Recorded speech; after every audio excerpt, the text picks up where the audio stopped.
Thanks for listening to the Lunch and Learn with Dr. Barry, here to help educate, motivate, and put you on the right path to take control of your health through weekly discussions on topics in the medical field, public health arena, and in your community. And now your host, Dr. Barry.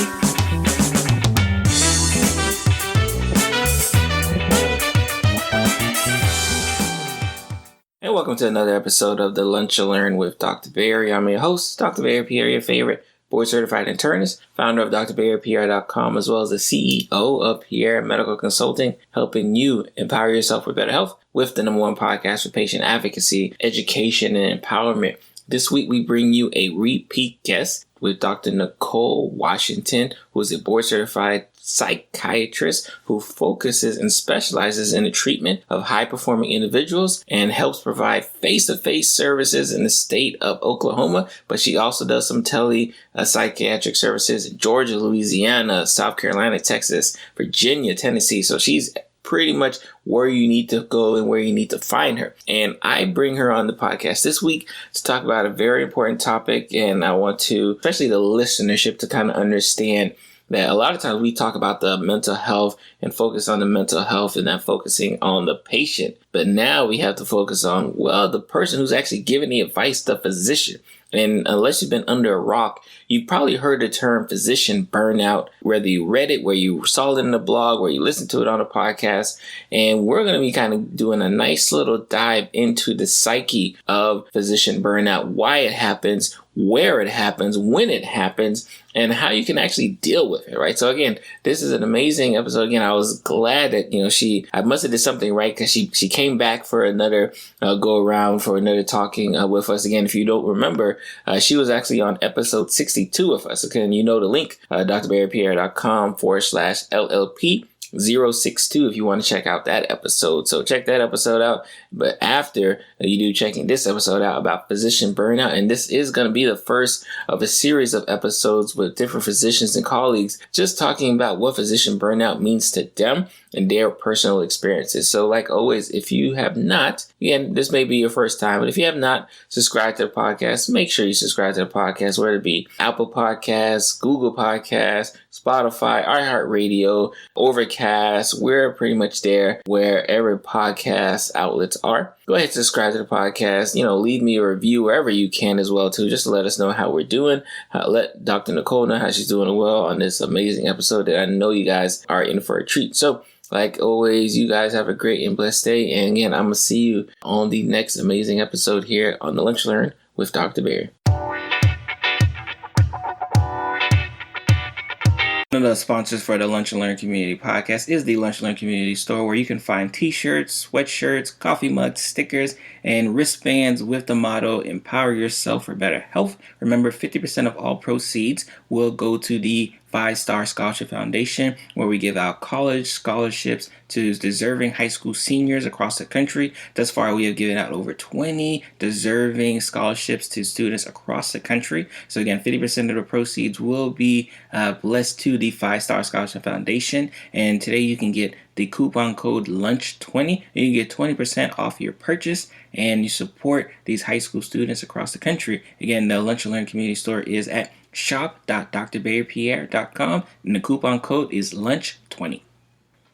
All right, Lunch and Learn Community, just heard another amazing introduction on a guest who, one, is kind of funny because not only is she a repeat guest, but she was on episode 62, but she is a repeat guest 62 episodes later, right? So, ladies and gentlemen, take the time to, give a warm welcome, Dr. Nicole, for, again, blessing our podcast audience with a very significant topic that, especially if you do your Googling or you just kind of just watch TV, it's getting so much more, I guess, fanfare these days. So again, Dr. Nicole, thank you for joining us on the Lunch Learn with Dr. Barry. Thank you for having me. So we had your bio. We read your bio out. I got a lot of people with my listeners who like to skip the bio, go right to the main episode. So even if someone did read your bio, like what is something that they may not be able to know about you that just happens to not be in your bio? Like tell them something about yourself. I am an advocate for mainly people who just don't consume services on a regular basis. So whether we're talking about people with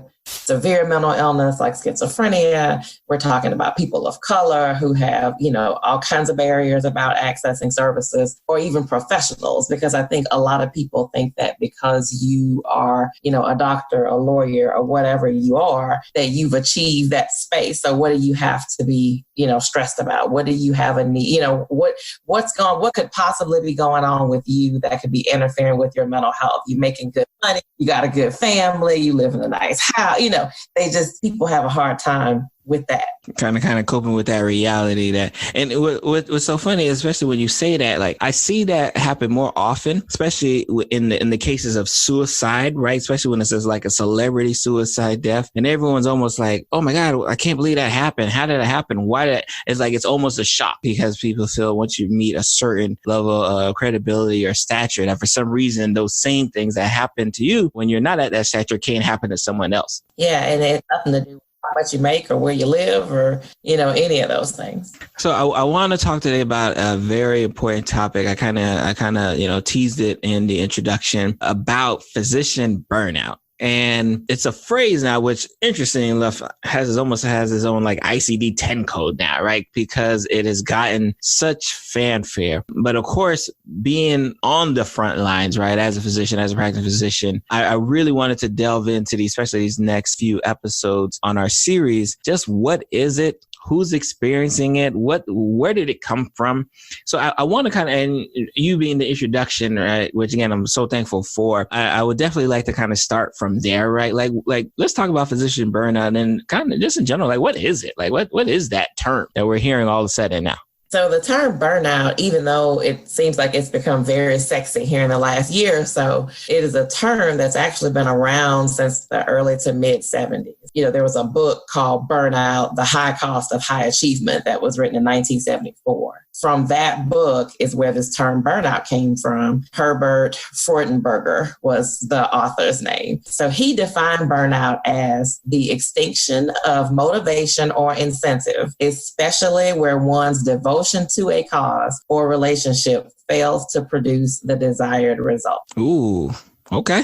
All right. So I'm going to say that again. The extinction of motivation or incentive, especially where one's devotion to a cause or relationship fails to produce the desired results.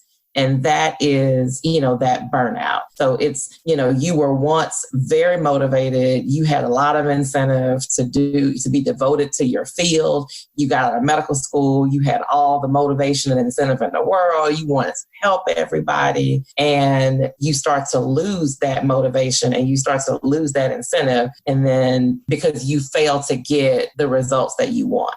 Wow. Whew, that's deep. Okay. And in the member learning community, anytime our guests mention a book or anything, we'll make sure it is in the show notes so you can read that as well. When we talk about, especially in the sense from the physician standpoint, what does that even look like? Like a physician who's unfortunately losing their sense of, self, I guess. Right. When you start to experience burnout, it comes in different ways. So there's physical symptoms of burnout. You may have headaches or GI issues, muscle aches. You may notice tension, neck, shoulders. Sometimes people are emotionally exhausted, right? So, you listen to everybody's stuff all day. Everybody needs you. Everybody's pulling on you. When you're burnt out, you just don't handle that as well. So you're emotionally drained. And when you're emotionally drained, it takes away from your personal life. So it's then not just your day-to-day. It interferes with your ability to be empathic with your patients if you're emotionally drained from people pulling on you. But then it also affects you when you get home because you can't be a good friend, wife, husband, mother, when you just are drained. You can't take anything. That's a very interesting point because I think a lot of times, especially when we talk about the physician burnout, I think a lot of times people think that it only it starts when you clock in and it kind of stops when you clock out. So as I love that you kind of touched on it, that even outside of your workspace, people are affected or your world gets affected from what you're kind of experiencing within the workspace. Yeah, that's true. And then also with burnout, you can feel disconnected from your job. So you end up having just this increasing sense of frustration and cynicism. So you just find yourself, getting frustrated with patients about stuff or staff and making negative comments. You dread even getting up and going to work in the morning. Some people just kind of go through the motions. They feel numb and they have a hard time connecting with their patients in that way, that we did, which is for most of us the reason that we went into medicine, because we like that connection with people and that being able to help people. And when you're burnt out from your job, it's hard for you to remember why you loved it so much. Wow. Oh, that's powerful words. When you're, and it sounds like, especially in the sense of a physician who tends to deal with, and I know you work with a lot of high level professionals. So in that, the case of a physician who tends to deal with that scenario where people are asking, I don't want to say taking, but again, they're kind of saying like, hey, let me give you my emotional burden. Sometimes let me give you the physical burden and please help me get this off of me. When you have a physician who that's really their job to deal with that, like when do these issues start like festering up, right? Is this something that 10 years down the line, 20 years down the line, like when should physicians actually should start being concerned about something like this? In med school, before med school. Wow. we should. Oh, so maybe before. Yes, it should happen in medical school. You should learn how to handle it, because there are some of us who have really high stress jobs, but it doesn't always lead to burnout. So it may be, for some people, it is a reflection of how well they manage the stress that they're under. So if we learn how to set good boundaries with our careers, if we learn how to do great self-care, and I mean real self-care, not like a spa day once a month, because that's great. I mean, who doesn't love a good spa day? But real self-care, consistent care about, making sure that you're nurturing everything that you need to function well. So if we can teach that early, I think we do a better job, of handling just the everyday stress that comes with our careers, because they're stressful. Especially if you're a medical student having to learn to deal with, I guess what you're saying is kind of the reality, like the reality that, yes, you're going to be in a stressful job. Yes, people are going to kind of push and pull at you, but you have to be ready for it. Is there things that work better than others when you're first in that beginning process of trying to say like, okay, yeah, I think I do need to deal with something that's eventually going to come about? One of the problems that interferes with us in medicine, and I can't speak to other industries, but medicine for sure, we have a little bit of a disconnect. I guess we have a lot of a disconnect between what we are taught to teach other people to do for themselves and what we are allowed to do for ourselves. Ooh, I like this. I like the direction we're going right now. So I think it's our field that needs a revamp of how we look at our role and how we look at what we do. I mean, I can recall interviewing for residents after residency, for jobs. And I interviewed with the CEO of a facility and he was going, you can make this much. And then if you work this many weekends, you can make this much extra. And then if you take extra call, you can make this much extra. And I stopped them and I said, if I don't have to work weekends, I can probably be okay with not making that extra money. Like, I feel like that's enough. I'm good. Financially, that is enough money. I don't need to keep chasing. I'd prefer to spend time with my family. And he said, well, I just don't know, these young doctors, kind of joking, but kind of not, you younger doctors, the old doctors would work 60, 80 hours a week plus, and they work every weekend. And I said, yeah. And they were all irritable and burnt out and their families hated them. They were getting divorced. Their kids didn't like them. And, a lot of problems came with that. So I think, the expectation has always been that you give 100% to medicine and then you just figure out where the rest of your life fits in. Wow. What I love about that, because it's such a true, I'm a program director, so I work with residents and I'll sometimes hear other attendings, these young doctors they don't want to work as hard anymore. People, I understand, especially if you're not in medicine, right? Like our regulated work week hours is making sure that my residents don't go over 80 hours. And I'm pretty sure some of y'all like 80 hours is like, so yes, they can go over 70 and be okay, right? Like that's how we typically look at it when you're in a residency. Again, I don't know these other industries, right? But in I want to say the real world, it shouldn't be that way. So I definitely agree that medicine has definitely skewed our way of thinking. And then unfortunately, the teachers, the one who are supposed to be passing down, good skills, good knowledge, because they're still kind of relying on that old ways, they do kind of downplay the efforts of newer and younger physicians, because newer and younger physicians aren't about that life. They don't want to have to work 100+ hours just to please somebody. And I think that's great for them. I mean, I think that's fantastic. Thinking about even, I used to work in an academic setting, and how difficult, for a medical student to say, I know it's my third year psychiatry rotation, Dr. Washington, but my sister's getting married in Arizona. Can I go to my sister's wedding? And I would say, absolutely, go to your sister's wedding, because I think that kind of thing is important. And part of self-care is nurturing relationships outside of your career and being available for your family. But I also, have heard other attendings in other departments say, oh, they wanted to go to their best friend's wedding, and I thought, well, why not? I would want to go to my best friend's wedding. Right.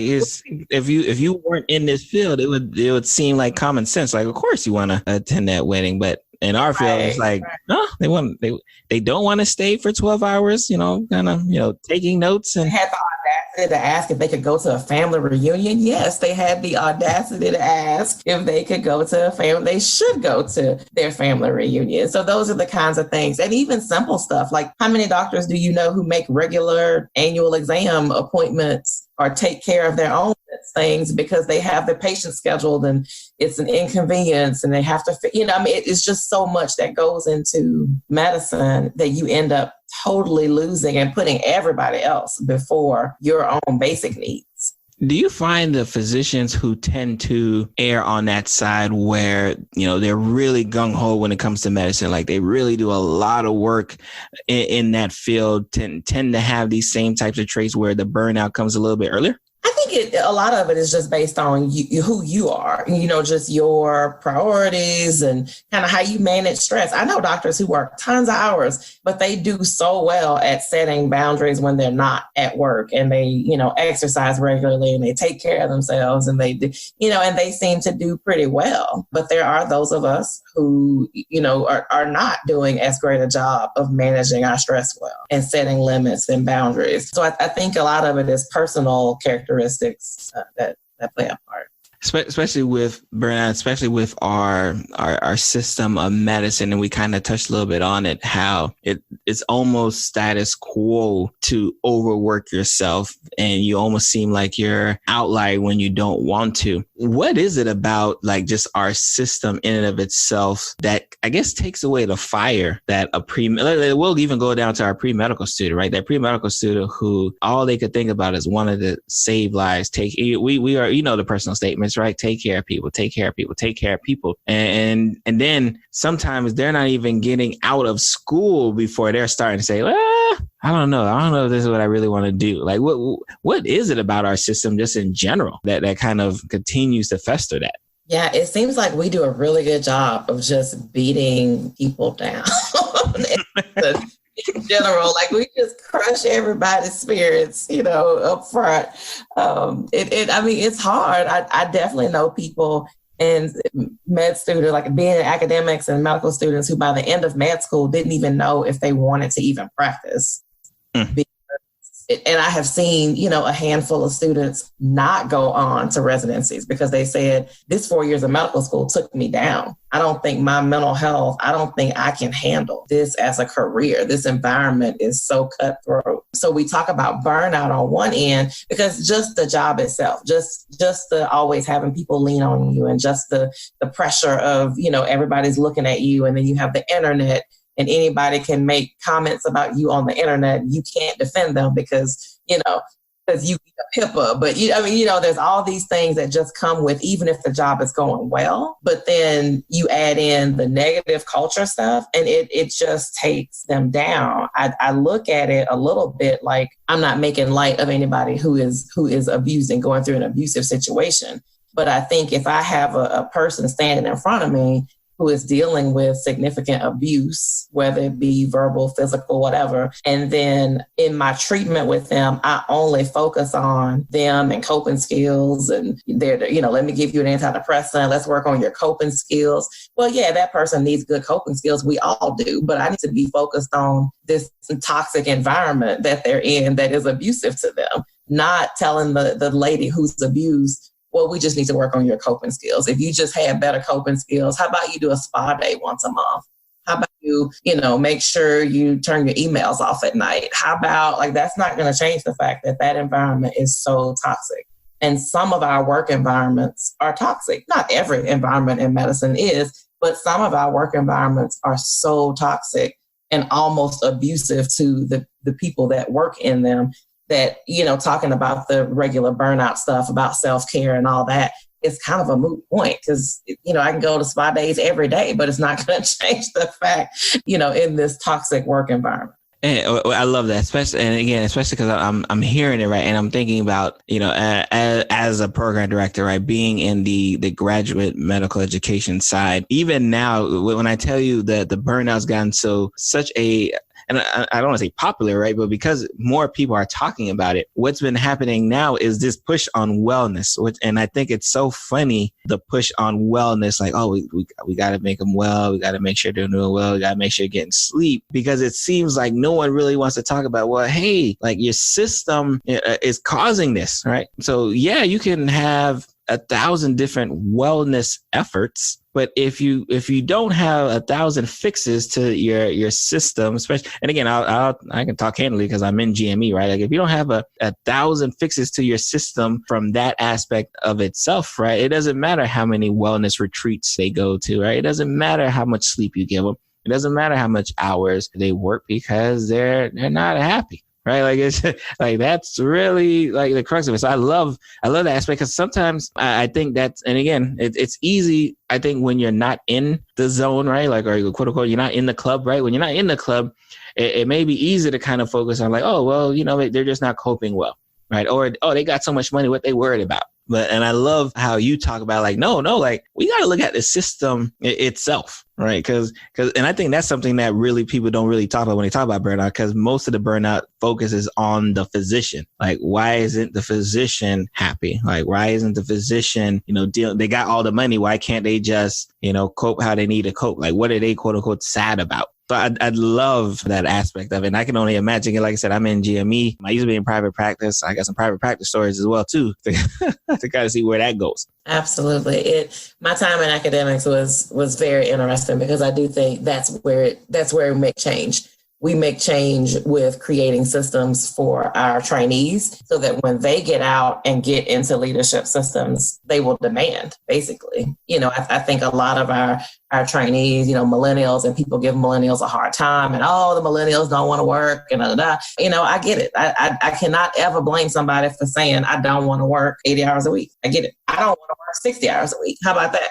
If I don't want to work, I'll give you 40. That sounds good. I'll give you 40. Right. Like, why can't I go back to the 40? I thought 40 was the right. I'll give you 40, but I can't blame younger physicians for having those expectations. And I think, the culture will shift, hopefully, as we have, these younger physicians kind of taking over leadership, hopeful that we will see changes that really change systems and not necessarily, like you said, focus on physician wellness and 15 minutes once a month in the lounge and that kind of stuff. Like say hi and then, keep moving. What's interesting, especially because we were talking about medical students at first too, with the burnout aspect, what are they learning, right? What are they learning that's like already kind of like giving them that idea, like, oh, this is probably going to be that rough. And I think it kind of goes back to the expectations that they had. What could someone argue, right, with you, right, that like, well, Dr. Nicole, maybe they should change their expectations?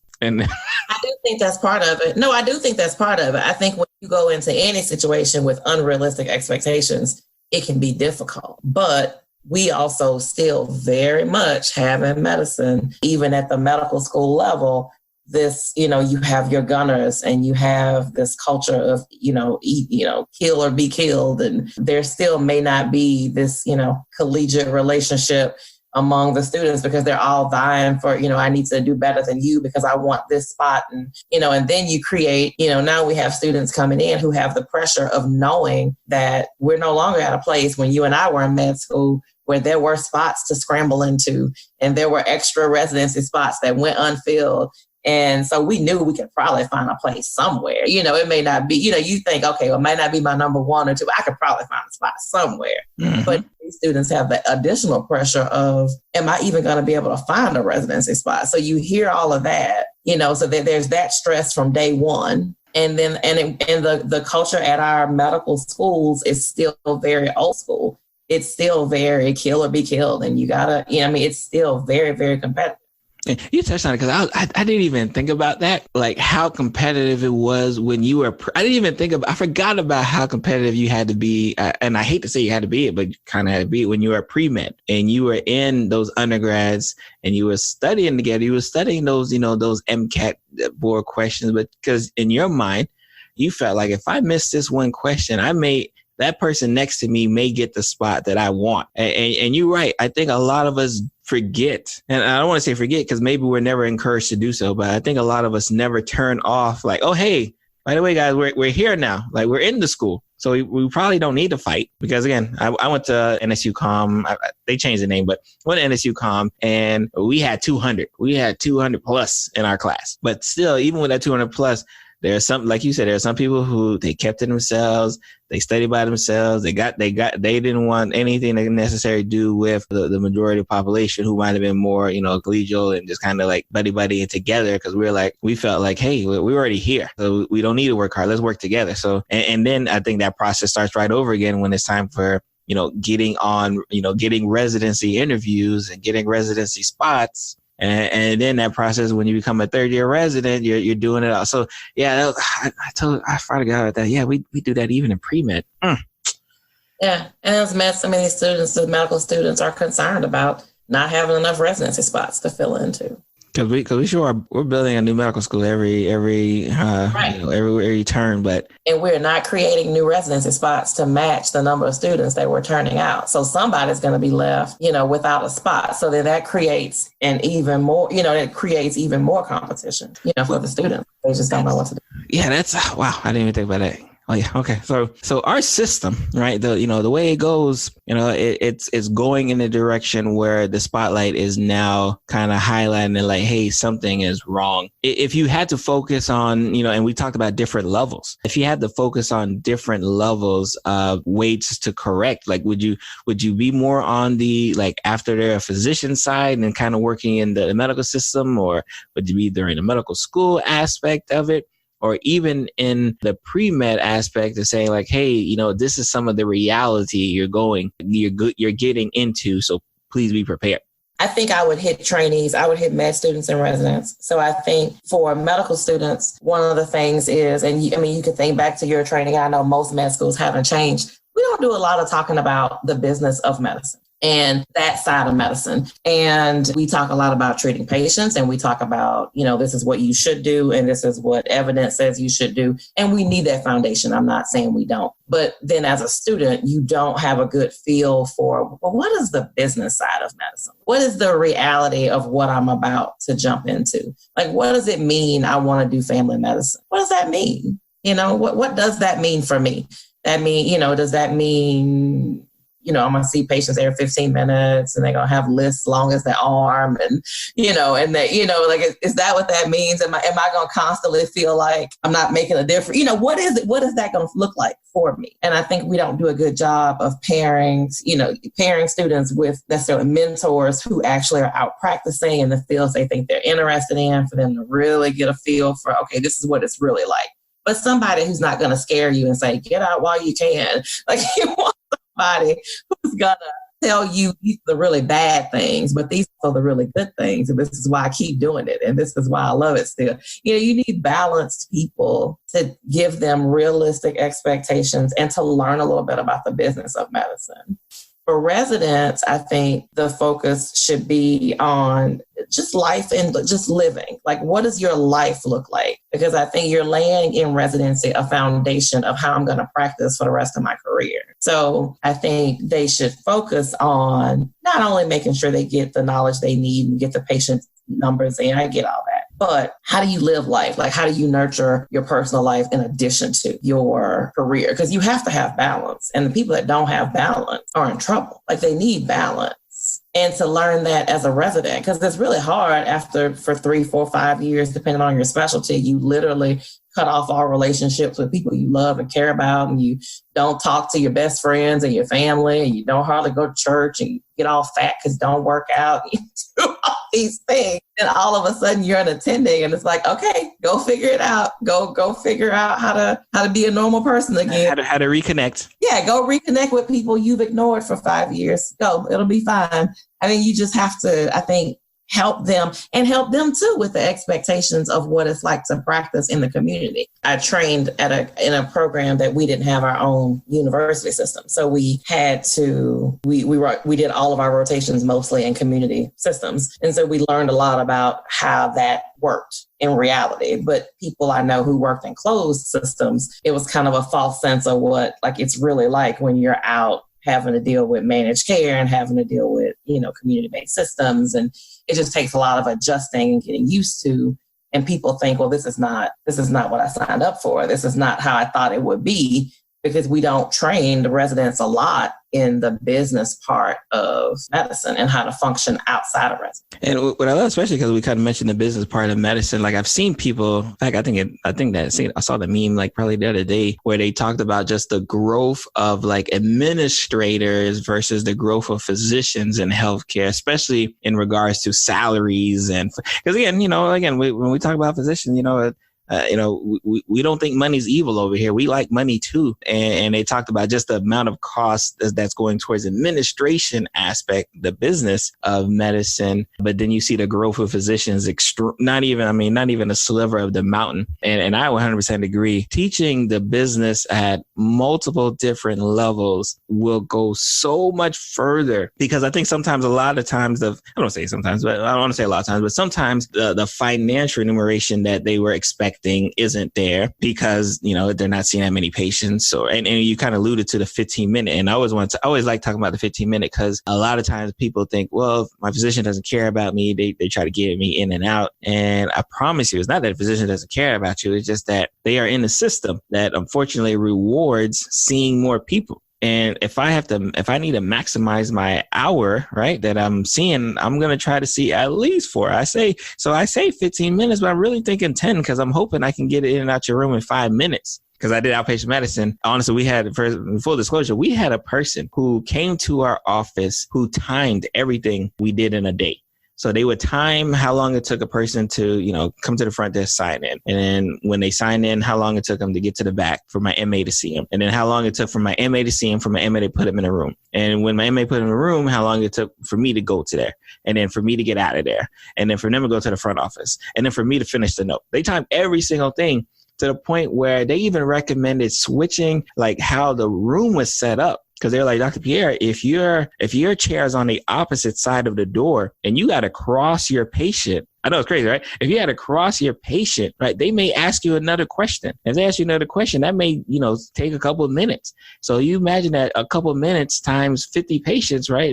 You could have seen 10 more. But so I was just like, wow. That's what we talk when we talk about the business. There are people who really focus on the business aspect of medicine, unfortunately, at the demise of the physician and at the demise of the patient themselves. Absolutely. And I think, the business end for the students and the residents, I think so many of us are made to feel guilty about being concerned about the money, right? And so they're labeled as not caring, and we get labeled as being money hungry and all about the money. And they just want to churn more patients out so they can make more money.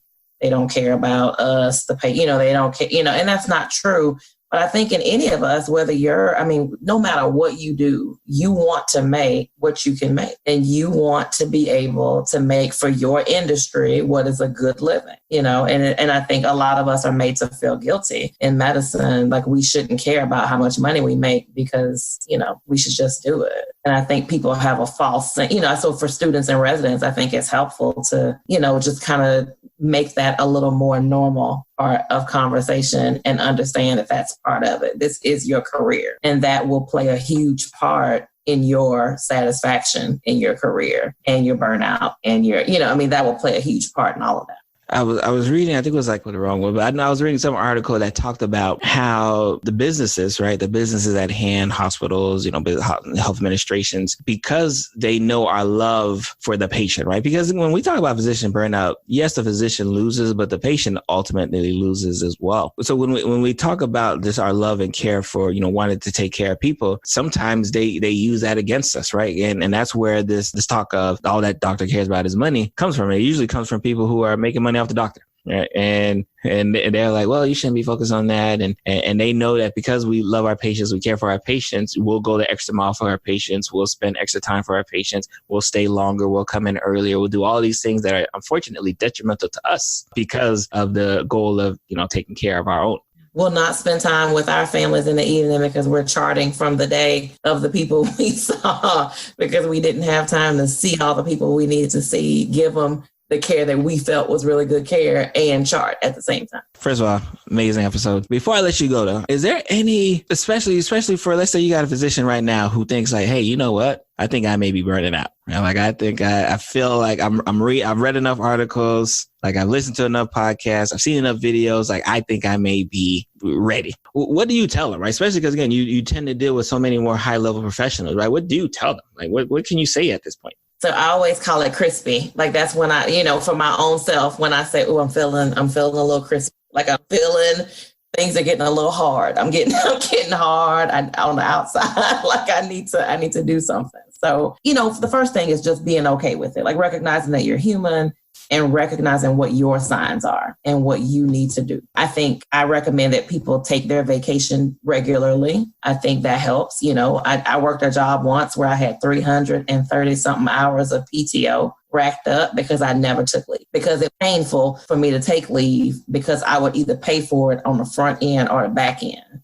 because I was either going to have to see extra patients before I left or when I came back. So I just didn't take leave. So 300 plus hours, that's insane. Somebody should have said, girl, you better take some leave regularly and take care of yourself. So I would say, make sure you force yourself to take your vacation regularly. Schedule time off, even if you don't go out of town and do anything fancy, just take some time to reset. So I recommend doing that for prevention and maintenance kind of stuff. But if you feel that you are getting there, I think you have to be very intentional about recognizing your burnout signs, because mine may not be yours. I know mine are, my personal one is I get a little snippy with the people in my house, and normally I'm not. And so when I, the people in my house, my husband will say, hey now, what's going on?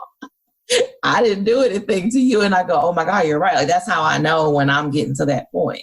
And so when I am getting to that point, I take extra steps to do things during the day to pull back, to give me chances to recharge. I go outside and walk around.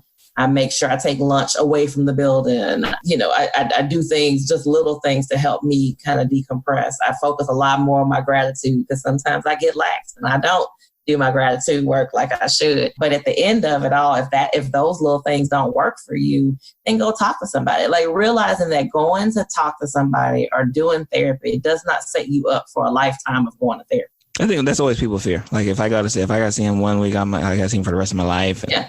And that's not true. I mean, you can do brief therapies with people. I've seen physicians for very short periods of time, like they had a bad outcome at work and they just needed to debrief through it, because that we also don't do, which adds to our burnout, right? You work with people, you lose patients, they die, you have to deal, don't even get me started on people's secondary trauma associated with, our ER docs and our, child abuse pediatricians and our pediatricians. And, you just carry all that stuff, that's a lot. Sometimes you just need to talk that stuff out out with someone. And maybe that's once a month, maybe that's once every other month, maybe that's just a standby on call, like I had a bad case, I need to talk this out with you. But don't be afraid to link with a mental health person. It doesn't mean you have depression or bipolar or anxiety. It doesn't mean any of that. It just means you need a little help, which we all do from time. I agree. Before I let you go, I always like to kind of spotlight our guests and make sure whatever they're doing, working on, the Lunch and Learn community can be privy to try to help connect. And like I said, we had you on episode 62. This podcast has definitely changed over these 62 episodes. We've definitely grown over these 62 episodes. So we're so appreciative that you kind of came back and touched down. Is there anything going on with Dr. Nicole that we should be looking out for? Any things you're going on, courses, books, whatever? Please let us know. Yeah, so I guess since I have been on the show last, I have jumped into the podcast world, and my podcast is called the C-Suite Confidant. So it is all about C-suite executives, doctors, lawyers, high performing folks, and the stresses they deal with, whether it be occupational, personal, and listeners have the ability to go to my site, Dr. Nicole site.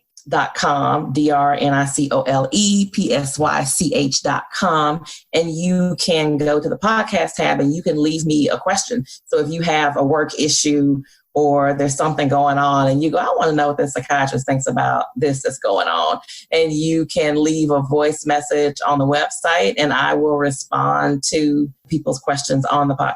Ooh, I love that. Okay.